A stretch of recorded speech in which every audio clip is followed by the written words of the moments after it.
God is looking for people to lend to Him. You might ask, well, how can I lend to the Lord? That seems like a strange concept. I mean, He owns everything, doesn't He?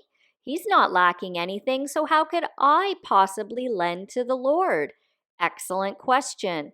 When you give to the poor and help the needy on your dime, it is like cleaving to the Lord Himself. You are joining hands with Him in the earth, and when you do this, He has a special promise of recompense. That is, He will repay you. Proverbs 19, verse 17.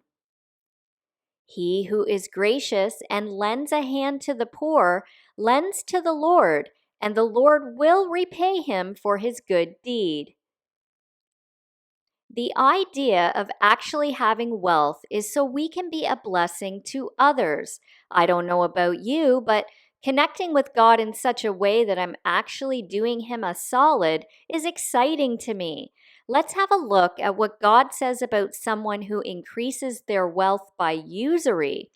Let's find out whose hands are getting the wealth and for what purpose.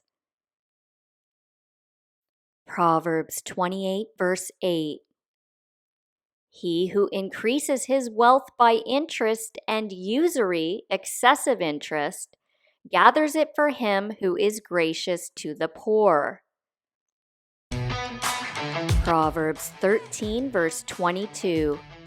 A good man leaves an inheritance to his children's children, and the wealth of the sinner is stored up for the hands of the righteous. So God is not against wealth, but it is important to Him how you make it and what you do with it. When you are wealthy and have no interest in doing good with it, but just gaining wealth for yourself, God will draw a line in the sand against your pride, and He will store up your wealth for those who will actually use it for His plans and purposes. When you look after the needy, you become rich in health and in might. Listen to this one. Psalm 41, verses 1 to 3.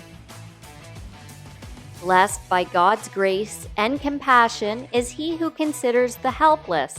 The Lord will save him in the day of trouble. The Lord will protect him and keep him alive, and he will be called blessed in the land. You do not hand him over to the desires of his enemies.